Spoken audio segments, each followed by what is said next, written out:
ಮತ್ತೊಮ್ಮೆ ನನ್ನ ಸ್ನೇಹಿತರೆಲ್ಲರಿಗೂ ಸ್ವಾಗತ. ಇವಾಗ ಪನ್ನೀರ್ ಗ್ರೇವಿ ಮಾಡೋದನ್ನು ತೋರಿಸ್ಕೊಡ್ತಾ ಇದ್ದೀನಿ. ತುಂಬ ಈಸಿ ಮೆಥಡಲ್ಲಿ. ಒಂದು ಈರುಳ್ಳಿ ತೊಗೊಂಡಿದ್ದೀನಿ, ಸಣ್ಣದಾಗಿ ಹೆಚ್ಚಿಟ್ಕೊಂಡಿದ್ದೀನಿ. 2 ಮೆಣಸಿನ್ಕಾಯಿ ತೊಗೊಂಡಿದ್ದೀನಿ. ಒಂದು 10 ರಿಂದ 15 ಗೋಡಂಬಿ ಹಾಕ್ಕೊಂಡಿದ್ದೀನಿ. ಹುರಿದು ಗಸಗಸೆನ ಹಾಕ್ಕೊಳ್ತಾ ಇದ್ದೀನಿ. ಸ್ವಲ್ಪ ಕೊತ್ತಂಬರಿ ಸೊಪ್ಪು ಹಾಕ್ಕೊಂಡು ಚೆನ್ನಾಗಿ ಇದನ್ನು ಪೇಸ್ಟ್ ಮಾಡ್ಕೋಬೇಕು. ಇದಕ್ಕೆ ಬೇಕು ಅಂದರೆ ಶುಂಠಿ ಬೆಳ್ಳುಳ್ಳಿ ಹಾಕ್ಕೊಳ್ಳಿ, ಇಲ್ಲಾಂತಂದರೆ ಪೇಸ್ಟ್ ಕೂಡ ಹಾಕ್ಕೋಬೋದು.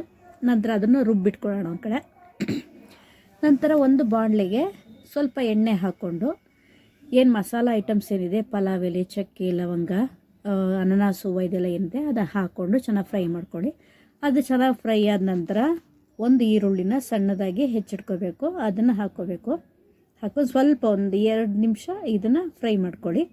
ನಂತರ ಏನು ರುಬ್ಬಿಟ್ಕೊಂಡಿರ್ತೀವಲ್ಲ ಮಸಾಲೆನ, ಅದನ್ನು ಈ ಬಾಣಲೆಯೊಳಕ್ಕೆ ಹಾಕಿ ಸ್ವಲ್ಪ ಹೊತ್ತು ಫ್ರೈ ಮಾಡ್ಕೊಳ್ಳಿ.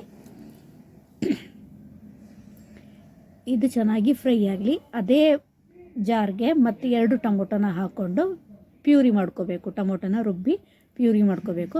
ನಿಮಗೆ ಕ್ವಾಂಟಿಟಿ ಜಾಸ್ತಿ ಬೇಕು ಅಂತಂದರೆ ಒಂದು 3 ಟೊಮೊಟೊ ಹಾಕ್ಕೊಳ್ಳಿ. ಥಿಕ್ನೆಸ್ ಬರುತ್ತೆ, ಚೆನ್ನಾಗಿ ಬರುತ್ತೆ. ಇದು ಸಿಂಪಲ್ಲಾಗಿ ಮಾಡೋ ಅಂಥದ್ದು. ಮಕ್ಕಳಿಗೆ ಕೇಳಿದ್ರೆ ತಕ್ಷಣವೇ ಮಾಡಿ ಒಂದು 10 ನಿಮಿಷದೊಳಗೆಲ್ಲ ಮಾಡಿಕೊಡ್ಬೋದು. ಇದನ್ನು ಲೇಟ್ ಏನಾಗಲ್ಲ. ಇದು ಬೆಳಗ್ಗೆ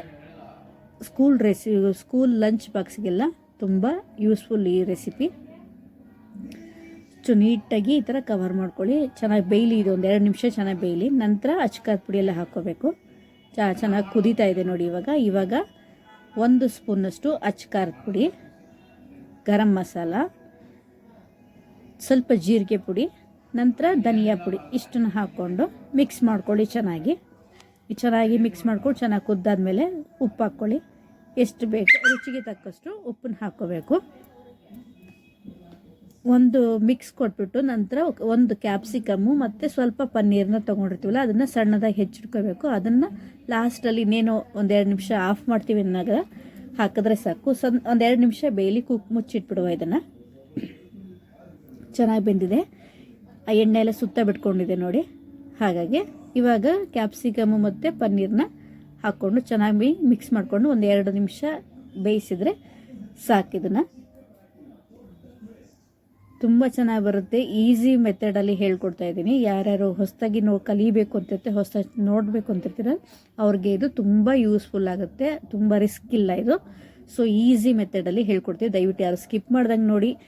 ಹೊಸದಾಗಿ ನೋಡ್ತಿರೋ ಸಬ್ಸ್ಕ್ರೈಬ್ ಆಗಿ, ಲೈಕ್ ಬಟನ್ ಪ್ರೆಸ್ ಮಾಡಿ, ಬೆಲ್ ಬಟನ್ ಪ್ರೆಸ್ ಮಾಡಿ. ನಾವು ಹಾಕೋ ವಿಡಿಯೋಗಳು ನೋಟಿಫಿಕೇಷನ್ ನಿಮ್ಮ ಮೊಬೈಲಿಗೆ ಬರುತ್ತೆ. ಸೊ ನೀಟಾಗಿ ಕುಕ್ ಆಗಿದೆ. ಇವಾಗ ಚಪಾತಿಗಾಗಲಿ ಅಥವಾ ದೋಸೆಗಾಗಲಿ ಇದನ್ನು ಸರ್ವ್ ಮಾಡ್ಕೊಂಡು ತಿನ್ಬೋದು. ತುಂಬ ಟೇಸ್ಟಿಯಾಗಿರುತ್ತೆ. ಸೊ ಇದು ಜಾಸ್ತಿ ಇಂಗ್ರೀಡಿಯೆಂಟ್ಸ್ ಏನು ಬಳಸಿಲ್ಲ. ಸೊ ಈಸಿಯಾಗಿ ಮಾಡಿದ್ದೀವಿ. ದಯವಿಟ್ಟು ಮನೆಯಲ್ಲೆಲ್ಲ ಟ್ರೈ ಮಾಡಿ. ವಿಡಿಯೋ ನೋಡಿದ್ದಕ್ಕಾಗಿ ಎಲ್ಲರಿಗೂ ಧನ್ಯವಾದಗಳು. ಮತ್ತೊಂದು ವಿಡಿಯೋದೊಂದಿಗೆ ಸಿಗ್ತೀನಿ. ನಮಸ್ಕಾರ.